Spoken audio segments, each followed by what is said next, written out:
welcome to a new episode of the Football Plus F1 show. As today we're going to talk about yesterday's Premier League games, maybe games from other European leagues, and also we're going to preview the game between Manchester City and Liverpool. But let's start with yesterday's Premier League games. Tottenham against Manchester United, and in a 2-2 draw. I mean, what a game! What a game that was. In many ways. I mean, United started the game quite well. They started on the front foot. They were winning 1-0, and they were doing well. A great finish from Brian Maguire, once again, who keeps delivering for Manchester United. I would say he's potentially been the best signing of the season in the Premier League. If you look at all signings, you could say he's been the best. And United were doing well, though they were winning. And then second half comes and United, they were very poor. Very poor. I thought Tottenham got better because in the first half I don't think they were that good, and second half they got better. But United were very, very poor. Amorim with his substitutions, I felt like he memorized what the substitutions he was going to make instead of adapting.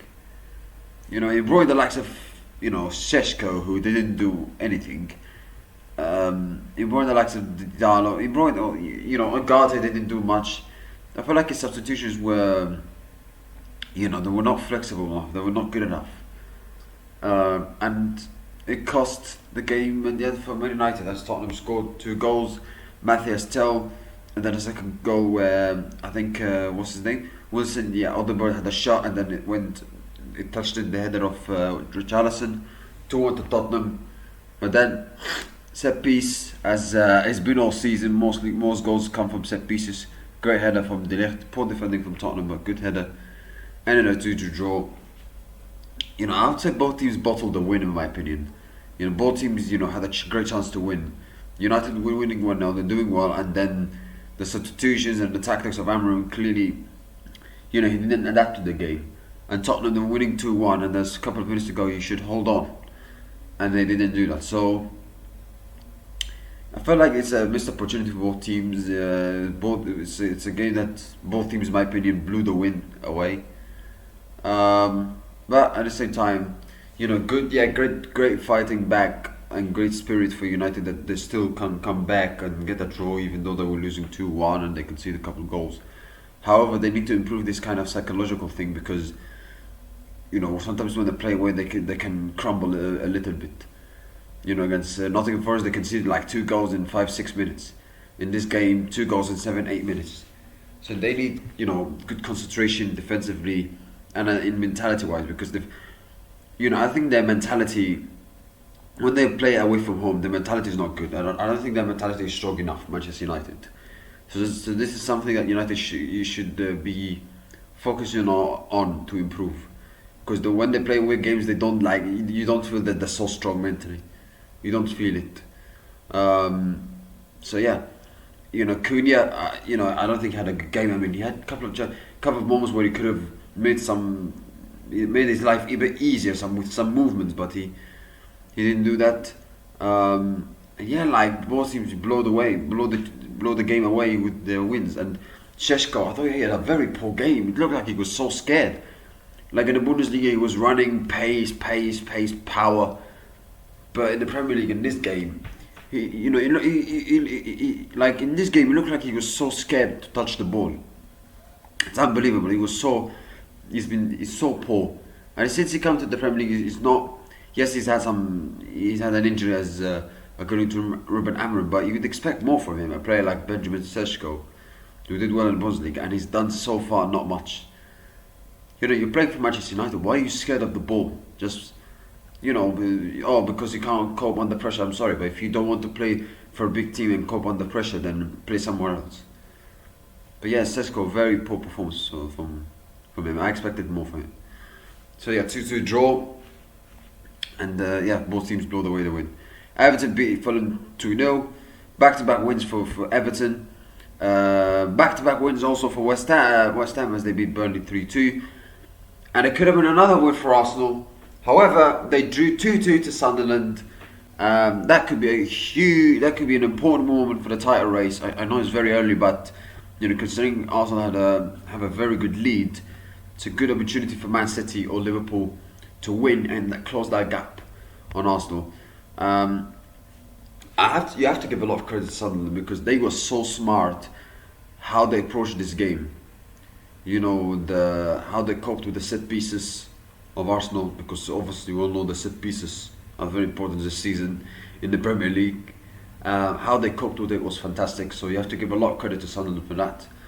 The way they defended, I thought it was quite good, and the way they dealt with Arsenal having lots of possession was very good as well. Defensively, they were quite. Yes, they could see 2 goals, but I felt like defensively, mostly they were okay. And when they had their chances, they took it from Daniel Ballard. However, there could have been a penalty for Arsenal early on with the elbow on Mikel Merino. I think this is something that VAR and the referee should have taken more seriously on that and give a penalty. But yeah, it's where sometimes things will not go for you, and sometimes yes. So yeah, but Sunderland took the lead, and then Arsenal. I thought Sunderland did really well in the first half. They were so strong and defensively, and they were doing really well and doing a very good job, being compact. And the second half, Arsenal responded really well, came back in the second half very strong. 2 goals from Bukayo Saka and from Leonardo Trossard. And then towards the end, it was about Arsenal holding on and on and on, defending well. And then towards the end, Brian Brobby scoring the equaliser for Sunderland. And so well done to Sunderland. You have to give a lot of credit because they stuck at it. Yes, they were losing 2-1, but they stuck at it. They didn't give up. They stuck at it. They were not, when they were losing 2-1, it's not like they were panicking, rushing, and like, okay, let's put everything forward. Let's put every player forward. No, they stuck at it. They thought like, okay, let's make sure we can see the 3rd goal and give us a better chance to give ourselves a better chance, and maybe we can get an equaliser. And Sunderland did that really well. So great, well done to the Sunderland. The fans, I thought they were fantastic, by the way. Good atmosphere, and anybody who go to the Stadium of Light will find it difficult because they're a good team. Defensively, they're organised, they're compact, they play really well as a team. Their structure is quite good. The way they play and the way they attack as well is, they are a team that copes really well, that can cope really well with not having a lot of possession. Because Arsenal had a lot of possession and they had chances, but I think Sunderland coped with it quite well. So well done to Sunderland, congratulations to them. And yes, the 2nd goal, the equaliser got in the end. Maybe you could give an excuse and say, oh, that was an excuse from Raya, etc. But not only that, they've become the first team to score against Arsenal since Newcastle in September. So congratulations to Sunderland. You've ended the run of Arsenal not conceding a goal. So yeah, but well done, a great point for Sunderland. And this game shows how amazing they've done this season. So, and for sure they're going to stay up. With how well they've done this season, for sure they're going to stay up. But it's about how well they're going to do for the rest of the season. Are they going to be mid-table, maybe even European football? Let's see. For Arsenal, yeah, I mean, obviously any team, like I said, will go to Sunderland will find it difficult. But yeah, it was and I don't think they were at the brilliant best Arsenal. They managed to come back and they bounced back despite being 1-0 down and come back and respond to it quite well in the second half. But at the same time, defensively they didn't look that great. They didn't look so good as we usually see from them, Arsenal. David Raya made that mistake for the 2nd goal. Defensively at times Arsenal were a bit shaky.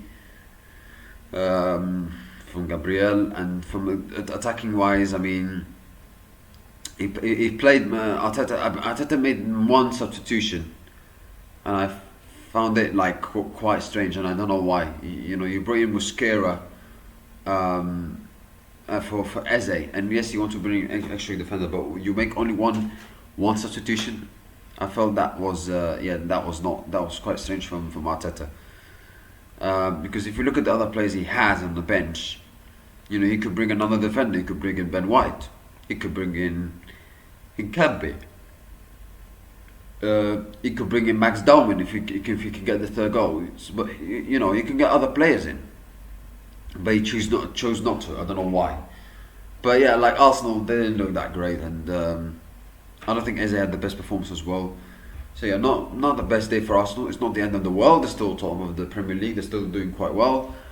but and yes, they consider the goal, which is obviously, as Arteta said in the press conference, it was a pain in his tummy, but even more a pain in his tummy that you could see the goal in the last minute denying your win. So yeah, 2 points dropped for Arsenal. I don't think they're at their best. So you could say the draw was fair in the end, but at the same time, when you're winning 2-1, you have a good chance, and you have to try to hold on, and Arsenal didn't do that. So yeah, so 2 points dropped, but it's not like the end of the world. You're not going to win every single game in the Premier League, especially Sunderland away is tricky, as they've been showing it to everybody this season. So yeah. Now let's move on to Chelsea against Wolves. Chelsea beat Wolves 3-0, comfortable win for the Blues. Goals from Gusto, João Pedro Neto. Yeah, good win for Chelsea. Managed to bounce back, especially after that shambolic draw against Karabakh. So yeah, good win, important win for Chelsea, and they move up to second, which is quite strange considering they've had some struggles this season. But yeah, Manchester. Now let's move on to today's game. Manchester City against Liverpool, the big one. Obviously, it's been quite famous and built up as the biggest game in the Premier League because of the recent years and the competition between Pep Guardiola and Jurgen Klopp, and the intensity and the level of football that both teams were playing. They were playing in an incredible level, playing with amazing attacking football and having great players like Kevin De Bruyne, Mohamed Salah, Sadio Mane, Leroy Sané, Sergio Aguero. Both teams play in a very good level, right? We're playing at such an incredible level back then. But right now, it's a little bit different. Both are not the best team. They've not been the best team in the Premier League this season so far. It's early, but it's a very important game for both teams. It's a chance for both teams to get closer to Arsenal because they drop points. If Liverpool win, 5 points. If Man City win, 4 points. So very important game.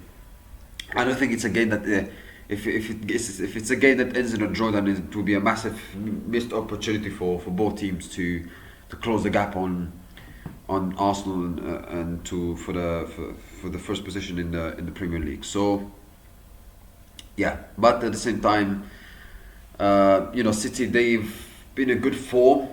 They're not obviously this is not the City that we all know, but they've been in good form recently. They beat Borussia Dortmund, they beat Bournemouth. They've been in very good form. They've had a bit of a blip against Aston Villa, but they've been in a good run of form, winning games, and they've been okay. And in some games defensively they've been better, with clinching 1-0, 2-0 wins against Everton, I think, and against Brentford as well. So yeah. And going forward, obviously they've got someone like Haaland who scores every single game, and they've got players who could do well for them like Foden, Ryan Cherky, Jeremy Doku. So even though a lot of the goals for Manchester City come from Erling Haaland this season, they've got quality players other in the attack who can step up as well. But that's not a guarantee. Whereas Haaland, you know that he's gonna deliver. So yeah. As for Liverpool, they've obviously been in a poor run of form, losing so many games, and 6 and 7 games. But last 2 games they've stepped up, 2 wins, 2 clean sheets against Aston Villa, who've been in a very good run of form, and beating obviously the mighty Real Madrid. Very good win for Real Madrid. For Liverpool against Real Madrid. So yeah, and the way they performed that game, they deserve to win, and they should have won by more.